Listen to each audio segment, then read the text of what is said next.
Hi hello నమస్తే welcome to my YouTube channel drama of life. నా పెద్ద కొడుక్కి నా భర్త స్నేహితుడి కూతురితో పెళ్లి చేశాను. పెళ్లి రోజు రాత్రి పరిస్థితి విడాకుల దాకా వచ్చింది. కోపం వచ్చి నేను నా పెద్ద కొడుకుని ఇంట్లో నుంచి బయటికి గెంటేశాను. నా రెండో కొడుకుతో తన పెళ్లి చేశాను. కానీ అతను కూడా పెళ్లి రోజు రాత్రే ఆమెకు విడాకులిచ్చాడు. నేను ఈ రహస్యాన్ని తెలుసుకోవటానికి నా మూడో కొడుక్కిచ్చి బలవంతంగా పెళ్లి చేశాను. పెళ్లి కొడుకుకి బదులు గదిలోకి నేను వెళ్ళాను. అక్కడ ఉన్న దృశ్యం చూసి నా కాళ్ళ కింద నేల లాగేసినట్టయింది. నేను మూడో కొడుకు గదిలోకి రాగానే, నా పేరు నందన, నేను ఉత్తరాఖండ్లో ఉంటున్నాను. మా నాన్నగారికి నేనొక్కతే కూతుర్ని. నాకు చాలా మంచి కుటుంబంలో పెళ్లి జరిగింది. మా అత్తమామలు అందరూ చాలా మంచివారు. నాకు రోజు ఉదయాన్నే వాకింగ్కి వెళ్ళే అలవాటుంది. మా అత్తయ్య గారు కూడా నాతో పాటు వచ్చేది. కానీ 10 నిమిషాల తర్వాత ఆమె ఎక్కడికో వెళ్ళేది, కనిపించేది కాదు. ఒక గంట తర్వాత తనంతట తానుగా తిరిగి వచ్చేది. ఆమె ఎప్పుడూ ఏదో ఒక ఆలోచనలలో ఉండేది. ఇంట్లో కూడా సైలెంట్గా ఉంటుంది. మా అత్తగారు ఎంతో బాధను అనుభవిస్తున్నారని నాకు అనిపించేది. నేను ఆమె బాధను, దుఃఖాన్ని తెలుసుకోవటానికి చాలా ప్రయత్నించాను. కానీ ఆమె చెప్పేది కాదు. నేను హాస్పిటల్లో డాక్టర్గా పనిచేస్తున్నాను. ఒకరోజు మధ్యాహ్నం నేను హాస్పిటల్ నుంచి ఇంటికి వస్తున్న సమయంలో మా అత్తగారు జైలు బయట ఉండటం నేను చూశాను. ఆమె రోడ్డుకు అవతలి వైపు ఉంది. నేను అక్కడికి చేరుకునే సమయానికి ఆమె జైలు లోపలికి వెళ్ళిపోయింది. నేను అక్కడే గేటు దగ్గర నిలబడి ఉన్న వ్యక్తిని అడిగాను. ఈ మేడం గారు తరచుగా ఇక్కడికి వస్తూ ఉంటారు అని చెప్పాడు. నేను గేట్ బయట ఆమె కోసం ఎదురు చూస్తున్నాను. ఈరోజు నేను మా అత్తగారితో మాట్లాడి అసలు తను ఇక్కడికి రావటానికి కారణం ఏంటో తెలుసుకోవాలి అనుకున్నాను. ఒక గంట తర్వాత మా అత్తగారు జైలు నుండి బయటికి వచ్చి ఎదురుగా ఉన్న నన్ను చూసి ఆమె భయపడిపోయింది. నేను ఎంతో ప్రేమగా, అత్తయ్య, మీరిక్కడికి ఎందుకు వచ్చారు? ఎవరిని కలవడానికి వస్తున్నారు? ఈరోజు నాకు అన్నీ తెలియాలి అనటంతో అప్పుడు మా అత్తయ్య గారు, తల్లి, నువ్వు ముందు ఇంటికి పద, నేనన్నీ చెబుతాను అంది. మేము ఇంటికి వచ్చి రూమ్లో కూర్చున్నాము. మా అత్తగారు తన కథను చెప్పటం మొదలుపెట్టింది. నా పెళ్ళి చాలా ధనిక కుటుంబంలో జరిగింది. నా భర్త నన్ను చాలా ప్రేమించేవాడు. మన వంశంలో నేనే ఇంటికి పెద్ద కోడలు కావటంతో అందరూ నన్ను చాలా గౌరవించేవారు. నా ప్రతి ఆజ్ఞను పాటించేవారు. దీనికి ఇంకొక కారణం కూడా ఉంది. మా వంశంలో 5 మంది కొడుకులకు జన్మనిచ్చింది నేనొక్కదాన్నే. నాకు ఆడపిల్లలంటే చాలా ఇష్టం. బహుశా ఆ దేవుడు నా తలరాతలో ఆడపిల్లల్ని ఇవ్వలేదేమో. నాకు మొదటి సంతానంగా ఆడపిల్ల పుట్టాలని నేను కోరుకున్నాను. కానీ నాకు 5 మంది కొడుకులు పుట్టారు. నా భర్త ప్రమాదంలో మరణించినప్పుడు నా 5వ కొడుక్కి కేవలం 2 సంవత్సరాలు మాత్రమే. ప్రతి కొడుక్కి 2 సంవత్సరాల వయసు తేడా మాత్రమే ఉంది.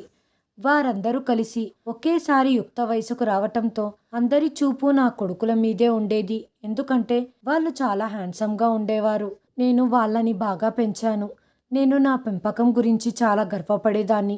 15 సంవత్సరాల వయసున్నప్పుడు నా పెద్ద కొడుక్కు నా ఆడబిడ్డ తన అత్తారింటి నుంచి సంబంధం తీసుకొని వచ్చింది. ఆమె 12 ఏళ్ల వయసు అమ్మాయి. తను చూడటానికి చాలా అందంగా ఉంది. మా ఆడబిడ్డ నాతో ఇలా చెప్పింది, ఈ అమ్మాయి ఇంటి పరిస్థితి చాలా దారుణంగా తయారైంది. వాళ్ళు తమ కూతుర్ని పోషించలేకపోతున్నారు. అందుకే నేను తనని నీ దగ్గర వదిలిపెట్టడానికి వచ్చాను. వదినా, ఈ అమ్మాయిని చూసుకోగలిగేంత శక్తి నాకు లేదు. నీకు కూతురు కావాలి అని కోరిక ఉండేది కదా. కాబట్టి నువ్వు ఈ అమ్మాయిని నీ కూతురుగా భావించు. నాకు ముందు నుంచే సునంద అంటే చాలా ఇష్టం. నాకు కూతుర్లు లేకపోవటంతో తనని పెంచుకుంటూ ఆ కోరికను తీర్చుకోవాలి అనుకున్నాను. తను నన్ను ఆంటీ అని పిలిచేది. ఎప్పుడూ నా చుట్టూ తిరుగుతూ ఉండేది. నాకు పనులన్నిటిలో సహాయం చేస్తుండేది. నేను సునందాను ఇష్టపడ్డం మొదలుపెట్టాను. 2 నెలల తర్వాత అకస్మాత్తుగా ఆమె తండ్రి ఆమెను తీసుకెళ్లటానికి వచ్చి, దయచేసి నా కూతుర్ని నాకు తిరిగివ్వండి. ఒకవేళ మీ దగ్గరే తనని ఉంచుకోవాలంటే మీరొక పని చేయండి.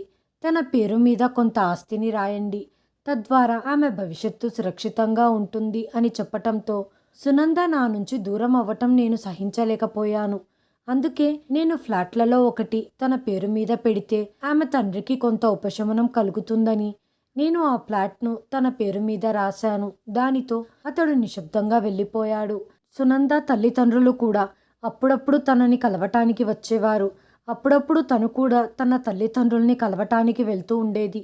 సునంద తల్లిదండ్రులు ఆర్థికంగా ఇబ్బంది పడటంతో నేను వాళ్లకు కొంత డబ్బు సహాయం చేసేదాన్ని. నా కొడుకులందరూ కూడా సునందాని చాలా ప్రేమగా చూసుకునేవారు. సునంద పెళ్లి వయసుకు రాగానే నేను తన కోసం పెళ్లి సంబంధాలు వెతకటం ప్రారంభించాను. అప్పుడు సునంద తల్లిదండ్రులు మా ఇంటికి వచ్చి, మీరు సునందాను ఇంతగా ప్రేమిస్తున్నారు కాబట్టి ఆమెను శాశ్వతంగా మీ ఇంట్లోనే ఎందుకు ఉంచుకోకూడదు? అది ఎలా సాధ్యమవుతుంది అని నేను అడిగినప్పుడు వాళ్ళు ఇలా చెప్పారు. మీరు తన పెళ్లిని మీ పెద్ద కొడుకుతో చెయ్యండి. అప్పుడు తను మన అందరి కళ్ళ ముందు మన ఇంట్లోనే ఉంటుంది. వాళ్ళ మనసులో వీళ్ళు ఇలా కూడా ఆలోచిస్తున్నారా? వాస్తవానికి నేను ఇలా ఎప్పుడూ ఆలోచించలేదు. వాళ్ళు చెప్పిన మాట విని నేను షాక్ అయ్యాను. తనను మొదటిసారిగా చూసినప్పుడే నేను కూడా ఇలాగే ఆలోచించాను. ఆమె తల్లిదండ్రులే నాకు ఎక్కువగా సర్ది చెప్పి వివరించటానికి ప్రయత్నించారు. తను మీ బంధువుల అమ్మాయి కాదు, లేదా నీ సొంత కుమార్తె కాదు. కేవలం మీరు తనని పెంచుకున్నారు అంతే. కాబట్టి సునందాతో జాని పెళ్లి చేయటం వల్ల వచ్చే నష్టం ఏమీ లేదు అనటంతో నేను నా కొడుకుతో మాట్లాడినప్పుడు నా మాట విని అతడు ఆశ్చర్యపోయాడు. అమ్మా, నేను సునందాను ఎప్పుడూ ఆ దృష్టితో చూడలేదు. ఆమెను పెళ్లి చేసుకోవటానికి నా మనసు అంగీకరించటం లేదు అనటంతో నేను అతనికి సర్ది చెప్పి పెళ్లికి ఒప్పించాను. నా కొడుకు పెళ్లి సునందాతో చేయటం వల్ల నేను చాలా సంతోషంగా ఉన్నాను. ఒకవేళ బయటి నుంచి వేరే అమ్మాయిని కోడలుగా తెస్తే ఎవరికి తెలుసు తను ఎలా ఉంటుందో. మంచిదైంది, ఇప్పుడు ఇంట్లో విషయాలు ఇంట్లోనే ఉండిపోతాయి. ఇద్దరినీ గదిలో వదిలిపెట్టి నేను బయటికి వచ్చాను. అయితే కొంతసేపటికే నా కొడుకు గదిలో నుంచి అరుపుల శబ్దం వినిపించటం మొదలయ్యింది. నేను భయపడిపోయి ఏం జరిగిందో ఏమో దేవుడా అంటూ బయటికి పరిగెత్తాను. నాతో పాటు ఇంట్లో ఉన్న అతిథులందరూ కూడా పరిగెత్తారు. నా కొడుకు గది తలుపు తెరిచి ఉంది. అతడు సోఫాలో కూర్చొని ఉన్నాడు. అప్పుడు నా కోడలు గది మధ్యలో నిలబడి ఏడుస్తుంది. నేను ముందుకు కదిలి ఆమెను కౌగిలించుకొని, తల్లి ఏమయ్యింది అని అడిగాను. ఆమె ఏ సమాధానం చెప్పలేదు.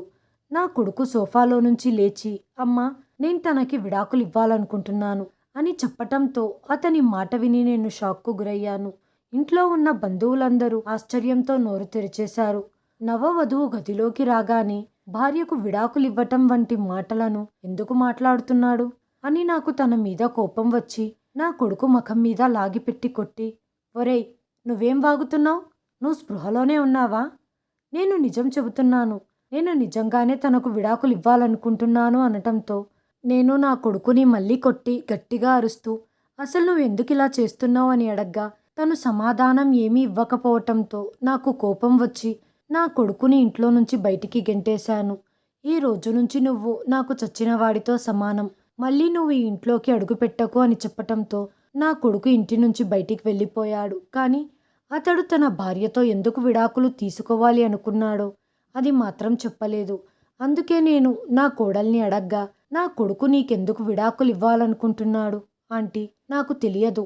అతను గదిలోకి రాగానే ఇలా చెప్పటం మొదలుపెట్టాడు. నేను నిన్ను పెళ్లి చేసుకోవాలని అనుకోలేదు. అందుకే నేను నీకు విడాకులు ఇవ్వాలనుకుంటున్నాను. ఇలా చెప్పి నా కోడలు వెక్కి వెక్కి ఏడవటం మొదలుపెట్టింది.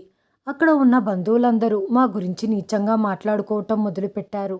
నా కొడుకు ఇంతమంది ముందు నా పరువు తీశాడు. అక్కడ ఉన్న వారందరూ నా పెంపకాన్ని ప్రశ్నించడం ప్రారంభించారు. నా కోడలు తల్లిదండ్రులు కూడా అక్కడే ఉన్నారు. వాళ్ళు ఆమెను మరొక గదిలోకి తీసుకెళ్లారు. నేను నా గదిలోకి వచ్చేశాను. ఇంత సమర్థుడైన నా కొడుకు ఇలాంటి పని చేశాడంటే నమ్మలేకపోతున్నాను. నన్ను నలుగురిలో సిగ్గుతో తలదించుకునేలా చేస్తాడని అనుకోలేదు. తన భార్యకు విడాకులు ఇవ్వటం గురించి ఇలా మాట్లాడగలడని నేను అర్థం చేసుకోలేకపోయాను. ఖచ్చితంగా ఏదో కారణం ఉంది. దాన్ని తెలుసుకోవాలని నాలో చాలా ఆసక్తి కలిగింది. మరుసటి రోజు నా కోడలి తల్లిదండ్రులు ఇంట్లో హంగామాను సృష్టించి ఇలా చెప్పటం మొదలుపెట్టారు. ఇప్పుడు మా కూతురి భవిష్యత్తు పాడైపోయింది. ఏ అబ్బాయి అయినా విడాకులు తీసుకున్న అమ్మాయిని ఎందుకు పెళ్లి చేసుకుంటాడు? మీ కొడుకు నా కూతురు జీవితాన్ని నాశనం చేశాడు. ఆస్తి లేదా డబ్బుపై అత్యాశతో నా కూతుర్ని ఎవరైనా చేసుకుంటారా అంటే తన దగ్గర డబ్బు మరియు ఆస్తి లేదు. నా కొడుకు చేసిన పనికి నేను సిగ్గుపడుతున్నాను. ఇలా అందరితో మాటలు పడాల్సిన రోజు ఒకటి వస్తుందని నేను ఊహించలేదు. నా కోడలి తల్లిదండ్రులు చెప్పేది నిజమే అని నాకు ఆలోచిస్తే తెలుస్తుంది. నేను నా పెద్ద కొడుకుని ఇంట్లో నుంచి అలాగే నా జీవితంలో నుంచి బయటికి పంపించేశాను. అందుకే తన వాటా ఆస్తినంతా నా కోడలి పేరు మీద రాసేశాను. నా కోడలు నన్ను చాలా ప్రేమించేది. ఆంటీ, మీరే నా తల్లిదండ్రులు. మిమ్మల్ని వదిలి నేనెక్కడికి వెళ్ళను అని చెప్పేది. ఆ తర్వాత నా కోడలు వాకింగ్ చేయటానికి ఇంటికి దగ్గరలో ఉండే పార్కుకు వెళ్ళేది. అలా బయటికి వెళ్ళటం వల్ల తన మనస్సు ప్రశాంతంగా ఉంటుందని భావించి తనని వెళ్ళనిచ్చేదాన్ని. పాపం సునంద మాత్రం తను సంతోషంగా ఉందన్న విషయం నాకు చూపించటానికి ప్రయత్నించేది. కానీ తను సంతోషంగా లేదని నాకు తెలుసు. కొన్నిసార్లు ఆమె పనులు నాకు వింతగా అనిపించేవి. బహుశా షాక్ వల్ల తను ఇలా అయ్యుండొచ్చు అని ఇలా ఆలోచించి ఇగ్నోర్ చేసేదాన్ని. అమ్మతో మాట్లాడుతున్నానని చెప్పి రోజంతా ఫోన్లో మాట్లాడుతూ ఉండేది. అప్పుడప్పుడు ఆందోళనకు గురై ఏడుస్తూ ఉండేది. ఆ రోజుల్లో నా చిన్న కొడుకుకు యాక్సిడెంట్ అయ్యింది మరియు నా చిన్న కొడుకు శాశ్వతంగా ఈ లోకాన్ని విడిచిపెట్టి వెళ్ళిపోయాడు. నా వెన్ను విరిగిపోయినట్టు అనిపించింది. ఎందుకంటే నా పెద్ద కొడుకు ఎక్కడికి వెళ్ళిపోయాడో తెలియదు. ఇప్పుడేమో నా చిన్న కొడుకు ఈ లోకాన్ని వదిలిపెట్టి వెళ్ళిపోయాడు. ఈ కష్ట సమయంలో నా కోడలు నాకు చాలా సపోర్ట్ చేసింది. మేమిద్దరం అత్తాకోడళ్ళం ఒకరినొకరం సముదాయించుకునే వాళ్ళం. కొన్ని రోజుల తర్వాత నా కోడలు తల్లిదండ్రులు వచ్చి, మీరు మీ రెండో కొడుకుని సునందాకిచ్చి పెళ్లి చేయండి, ఎందుకంటే మీకు తన అవసరం ఎంతో ఉంది అనటంతో నేను అతని మాటలు విని సరే అని ఒప్పుకున్నాను. నా రెండో కొడుకుని పిలిచి, నేను నీ పెళ్ళిని సునందాతో చేస్తున్నాను అని చెప్పాను. అతడు కూడా సునంద వయసువాడే. ఈ మాటలు చెప్పినప్పటి నుంచి అతను విసుక్కుంటూ ఇలా చెప్పాడు, అమ్మా, అన్నయ్య తనకెందుకు విడాకులిచ్చి వెళ్ళిపోయాడో తెలియదు. అలాంటి అమ్మాయిని నేను ఎలా పెళ్లి చేసుకోవాలి? నేను నా కొడుకుతో నాపై ప్రమాణం చేయించుకొని పెళ్లికి ఒప్పించాను.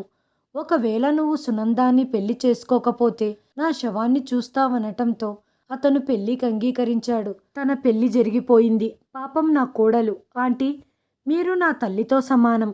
మీరు ఏ పేదింటి అబ్బాయికిచ్చి పెళ్లి చేసినా నేను పెళ్లి చేసుకుంటాను అని స్పష్టంగా చెప్పింది. వాళ్ళిద్దరికీ పెళ్లి చేసి ఇప్పుడంతా బాగుంటుందని నేను చాలా సంతృప్తి చెందాను. కానీ నా హృదయంలో ఎక్కడో అసౌకర్యంగా అనిపిస్తుంది. అంతా బాగైపోవాలని ఆ దేవుణ్ణి ప్రార్థించుకుంటూ నా గదిలోకి వెళ్ళాను. కొంత సమయం అయ్యాక మళ్ళీ అదే జరిగింది. నా కొడుకు గదిలో నుండి అరుపుల శబ్దం వినిపించింది. నన్ను నేను కంట్రోల్ చేసుకుంటూ పరిగెత్తుకుంటూ వెళ్ళాను. ఇంతకుముందు నేను చూసిన దృశ్యమే మళ్ళీ చూశాను. పెళ్ళైన తొలి రాత్రి నాకు విడాకులివ్వమని రెండో కొడుకు కూడా నా కోడల్ని అడిగాడు. నేను కారణం అడగ్గా అతను కారణం ఏం చెప్పకుండగా తనంతట తానుగా ఇల్లు వదిలి వెళ్ళిపోయాడు. ఈ సమస్యకు కారణం ఏమిటో నాకు అంతు చిక్కటం లేదు. నా కోడలికి మరోసారి విడాకులివ్వటానికి గల కారణం ఏమిటి? పాపం నా కోడలి దుప్పటా తీసి ముఖం కూడా చూడలేదు నా కొడుకు. మేము మరోసారి తీవ్రంగా అవమానపడ్డాం. మీ ఇంటికి ఏదో దిష్టి తగిలింది అని అక్కడ ఉన్న వారందరూ చెప్పటం మొదలుపెట్టారు. తల్లి మాటను జవదాటని ఇలాంటి కొడుకులు ఇలా తిరుగుబాటు చేసి ఇంటిని విడిచిపెట్టి వెళ్ళటంతో ఈసారి నాకు అనుమానం వచ్చింది. ఖచ్చితంగా ఏదో కారణం ఉండిండాలి. లేకపోతే నా రెండో కొడుకు కూడా విడాకులిచ్చాడంటే కారణం ఏమై ఉంటుంది? తప్పు ఎవరిది? నా కొడుకుదా లేదా నా కోడల్దా? ఇది ఆలోచిస్తుంటే నా తల తిరిగిపోతుంది. విషయం కనిపించేంత సులభంగా లేదు. పిచ్చి పట్టినట్టుగా నా ఇద్దరు కొడుకులు ఇంట్లో నుంచి వెళ్ళిపోయారు. ఒకడైతే చనిపోయాడు, ఇంకొకడు అనారోగ్యంతో మంచం మీద ఉన్నాడు. ఇప్పుడు మూడవ కొడుకు మాత్రమే ఉన్నాడు. ఈసారి నా కోడలు కూడా తన తల్లిదండ్రులతో వెళ్ళటానికి నిరాకరించటంతో నాకు కాస్త వింతగా అనిపించింది. తను నాతోనే ఉండేది, కానీ నా దగ్గరికి వచ్చేది కాదు. ఆమె ఎప్పుడూ గదిలోనే ఉండేది. ఒకరోజు నేను జబ్బున పడటంతో నా కొడుకుతో కలిసి డాక్టర్ దగ్గరికి వెళ్ళాను. కానీ నాకు ఆకలిగా అనిపించటంతో మేమిద్దరం ఏదైనా రెస్టారెంట్కి వెళ్దామని నా కొడుకుతో చెప్పాను. మేము రెస్టారెంట్లోకి వెళ్తున్నప్పుడు అక్కడ నా పెద్ద కొడుకును చూశాను. అతను ఎవరో అమ్మాయితో కూర్చొని ఉన్నాడు. ఆ అమ్మాయి వీపు మా వైపు చేసి కూర్చుంది కాబట్టి నేను ఆమెను చూడలేకపోయాను. నేను నిశ్శబ్దంగా నా కొడుకుతో కలిసి ఒక మూలన కూర్చున్నాను. ఇంత దూరం నుండి నాకు వారి మధ్య సంభాషణ వినపడలేదు, కానీ ఏదో సమస్య ఉన్నట్లు అనిపించింది. అప్పుడు ఇద్దరు గొడవపడ్డారు. కొంత సమయం తర్వాత నా కొడుకు ఆ అమ్మాయితో అక్కడి నుంచి బయటికి వచ్చేశాడు. ఆమెను చూసి నాకు అనుమానం వచ్చింది. ఎందుకంటే ఆమె నా కోడల్లా ఉంది. కానీ ఆ అమ్మాయి తన ముఖాన్ని దుప్పటాతో కప్పి ఉంచింది కాబట్టి నేను ఆమెను గుర్తించలేకపోయాను. అయినా నా కోడలు ఇక్కడికి ఎలా రాగలుగుతుంది? ఆమెకు విడాకులయ్యాయి కదా, అయినా తను ఇక్కడికి ఎందుకు వస్తుంది అని నేను ఆలోచించాను. ఇంటికి ఫోన్ చేసి ఈ సమయంలో సునంద ఇంట్లో ఉందో లేదో చూడమని పని మనిషికి చెప్పాను. సునంద ఇంట్లో లేదని కొంతసేపటి తర్వాత పని మనిషి నాతో చెప్పింది. ఇప్పుడు నాకు నా కోడలి మీద అనుమానం మొదలయ్యింది. ఇంటికి వచ్చిన తర్వాత నేను నా కోడల్ని గమనించటం మొదలుపెట్టాను. తను అప్పుడప్పుడు ఇంట్లో నుంచి ఒంటరిగా బయటికి వెళ్ళటం తప్ప తన గురించి అనుమానపడేంత విధంగా ఏమీ కనిపించలేదు. ఒకరోజు నేను కూడా తన వెనకాలే ఫాలో అవుతూ వెళ్ళాను. ఆ సమయంలో నాకొక షాక్ తగిలింది. అప్పుడు తను పార్క్లో నా రెండో కొడుకుని కలుసుకుంది. తనతో చాలా రహస్యంగా మాట్లాడుతుంది. నా కొడుకుని కలవటానికి గల కారణం ఏమై ఉంటుంది? ఎందుకు? అతను ఆమెకు విడాకులు ఇచ్చేశాడు కదా. నా కొడుకు ఎందుకు విడాకులు తీసుకున్నాడో అని సునందాని అడగాలని చాలాసార్లు ప్రయత్నించాను. కానీ ఆమె నాతో ఏమీ చెప్పలేదు. చివరికి ఎలాగైనా ఈ రహస్యం తెలుసుకోవాలని నేను నిర్ణయించుకున్నాను. ఒకరోజు నేను సునందాతో ఇలా చెప్పాను. నా మూడో కొడుకుతో నీకు మూడో పెళ్లి చేయాలనుకుంటున్నాను. దీనికి నువ్వు సిద్ధమేనా అని అడిగాను. అప్పుడు నా కోడలు, ఆంటీ, మీరు నా తల్లి లాంటివారు. నాకు ఏది మంచిదనిపిస్తే మీరది చెయ్యండి. అలా చేసే హక్కు మీకు ఉంది అంది. రహస్యం తెలుసుకోవాలని నా మూడవ కొడుకుతో ఆమె వివాహం చెయ్యాలని ప్రయత్నిస్తున్నాను. అసలేం జరుగుతుంది? నా కొడుకులు విడాకులిచ్చి ఇల్లు వదిలి వెళ్ళిపోయేంతగా తను వాళ్ళతో ఏం చెబుతుంది? నేను పెళ్లి నిశ్చయించాను. నా కోడలు చాలా సంతోషంగా కనిపిస్తుంది. నా మూడో కొడుకు తనకంటే 2 సంవత్సరాలు చిన్నవాడు. తను నా నిర్ణయానికి తల వంచాడు. పెళ్లి జరిగిపోయింది. నాకు ఆరోగ్యం బాగోలేదని నా కొడుకుతో చెప్పి వెళ్ళి నా కోసం మందులు తెచ్చివ్వు అనటంతో అతడు బట్టలు మార్చుకొని వెళ్ళిపోయాడు. అతడు వెళ్ళాక అతని షేర్వానీని నేను ధరించి అతని స్థానంలో నేను రూంలోకి వెళ్ళాను. నా ముఖం మీద పూలతో తయారు చేసిన మాలను వేసుకొని లోపలికి వెళ్ళాను. నేను గది తలుపులు తెరిచి లోపలికి వెళ్ళాను. నా కోడలు మంచం మీద కూర్చొని ఉంది. తను పెళ్లి కొడుకును చూడగానే మంచం మీద నుండి లేచి నిలబడి చెప్పటం ప్రారంభించింది.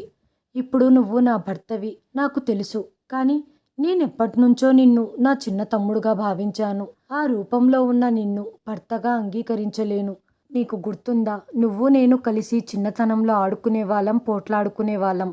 నేను నీకు సోదరుడు హోదా ఇచ్చాను. ఇప్పుడు భర్త హోదానివ్వలేను. మీ అమ్మ బలవంతంగా నాకు నీతో పెళ్లి చేసింది. విడాకులు అడగమని మీ అమ్మే చెప్పింది. తన కోడలంటే తనకు ఎంత ప్రేమ ఉందో ప్రపంచానికి చాటి చెప్పుకోవాలనుకుంటుంది. నా మొదటి పెళ్లి కూడా ఆమె చేసింది. మీ అమ్మ కోరిక మేరకే మీ అన్నయ్య నాకు విడాకులిచ్చాడు. ఈరోజు కూడా మీ అమ్మ నన్ను గదిలోకి పంపించే ముందు నీకు విడాకులు ఇవ్వమని నా కొడుకుకు సందేశాన్నివ్వు. అతడు నీ నుంచి విడాకులు తీసుకుంటాడు అని చెప్పింది. నేను నిశ్శబ్దంగా నిలబడిపోయి తన మాటలను వింటున్నాను.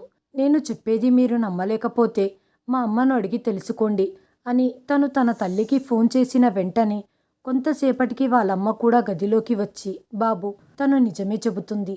ఆమె ఎప్పుడు నిన్ను సొంత తమ్ముడిగానే భావించింది. పెళ్లి చెయ్యొద్దని మీ అమ్మను ఒప్పించాలని చాలా ప్రయత్నం చేసినా కానీ ఆమె అంగీకరించలేదు. నా కూతురు నిన్ను భర్తగా అంగీకరించలేదు. కాబట్టి నువ్వు తనకు విడాకులు ఇచ్చేసేయ్. తను మరొకరిని ప్రేమిస్తుంది. నేను అదే అబ్బాయితో తన పెళ్లి చేస్తాను. ఆ పూలమాల వెనకల ఎవరున్నారో నా కోడలికి మరియు ఆమె తల్లికి తెలియదు. అక్కడ ఉంది తన భర్త అని అనుకుంటుంది సునంద. తన మాటలు విని నా ఊపిరాగిపోయినంత పనయ్యింది. వీళ్ళు అబద్ధం చెబుతున్నారు. నా కోడలు తల్లికి కూడా ఇందులో భాగస్వామ్యం ఉంది. తను ఇలాగే అబద్ధాలు చెప్పి నా కొడుకుల నుంచి విడాకులు తీసుకునేది. కోడలి కంటే ఎక్కువగా కూతురిలా చూశాను. ఇదంతా చూసి ప్రాణం పోయినంత పనయ్యింది. నేను నా ముఖంపై ఉన్న పూలమాలను తీసి విసిరేశాను. నన్ను చూసి వాళ్ళిద్దరూ భయపడి, ఆంటీ, మీరిక్కడికి ఎలా? నా కోడలు తల్లి నన్ను చూసి ఆందోళన చెందింది. ఆమె ముందు నేను వరుడిలా నిల్చుంటానని ఊహించలేదు. నేను ముందుకు కదిలి వాళ్ళ ముఖం మీద ఒక చెంపదెబ్బ కొట్టి గట్టిగా అరుస్తూ, జాగ్రత్త, నువ్వు నన్ను అత్తయ్య అని పిలిస్తే నువ్వింత కుట్ర చేస్తావంటే నేను నమ్మలేకపోతున్నాను. నా కొడుకుల మీద కోపం వచ్చేలా నన్ను రెచ్చగొట్టి నా చేతులతోనే నా కొడుకుల్ని బయటికి గెంటేలా చేశావు. వదినా, నా మాట వినండి అని నా కోడలు తల్లి ముందుకు కదిలి వస్తుండగా నేను ఆమెను వెనక్కి నెట్టాను. నాకంతా తెలిసిపోయిందని సునంద కంగారు పడిపోయి త్వరగా నా నోటి మీద చెయ్యి వేసి నన్ను కుర్చీలో కూర్చోబెట్టి కళ్ళతో తల్లికి సైగలు చేస్తూ ఏదో మాట్లాడి స్కార్ఫుతో నా చేతులను కాళ్లను కట్టేసి నా నోట్ల బట్టలు కుక్కి ఇలా చెప్పటం మొదలుపెట్టారు. సారీ అత్తయ్య గారు, ఇవన్నీ మీకు తెలియటంతో నేను మిమ్మల్ని బంధించాల్సి వచ్చింది. లేకపోతే నాకు ఇవన్నీ చేయాల్సిన అవసరం లేదు. ఇప్పుడు మీరిక్కడే బంధించబడి ఉంటారు. నేను గట్టిగా అరవాలని ప్రయత్నిస్తున్నాను, కానీ నా నోటి నుంచి మాట రావటం లేదు. అసలు తను ఇలా ఎందుకు చేస్తుంది? అకస్మాత్తుగా ఎవరో తలుపు తట్టిన శబ్దం వచ్చింది. నా బంధువులలో ఒక మహిళ గొంతు వినిపించింది. సునందా, అంతా ఓకేనా? గదిలో నుంచి శబ్దం వస్తుంది. సునంద డోర్ తీయకుండగానే లోపల్నుంచి అంతా బాగానే ఉంది, మీరు వెళ్ళి రెస్ట్ తీసుకోండి అని చెప్పింది. నన్ను కుర్చీతో పాటు బాత్రూంలోకి తీసుకెళ్లారు. కాసేపటి తర్వాత నా కొడుకు గొంతు వినిపించింది. అమ్మ ఎక్కడా అని అడుగుతున్నాడు. మీ అమ్మ తన గదిలో ఉండి ఉండవచ్చు అంది. కానీ నా కొడుకు ఖచ్చితంగా నా కోసం వెతుకుతూ ఉంటాడు. నేను లోపల తల్లడిల్లిపోతున్నాను. నాకిలాంటిది జరుగుతుందని నేను కలలో కూడా అనుకోలేదు. కొంతసేపటి తర్వాత నాకు బయటి నుంచి శబ్దం రావటం మొదలయ్యింది. నా కొడుకు నా కోసం వెతుకుతూ బయటికి వెళ్ళాడు. నన్ను నేను విడిపించుకోవటానికి ప్రయత్నించాను, కానీ నేను విడిపించుకోలేకపోయాను. వాళ్ళు నన్ను చాలా గట్టిగా కట్టేశారు. కొంతసేపటి తర్వాత నా కోడలు తల్లి వచ్చి నన్ను అక్కడి నుండి బయటికి తీసి నన్ను స్టోర్ రూంలోకి లాక్కెళ్ళి బంధించారు. అప్పటికీ నేనింకా నా కొడుకు షేర్వానీలోనే ఉన్నాను.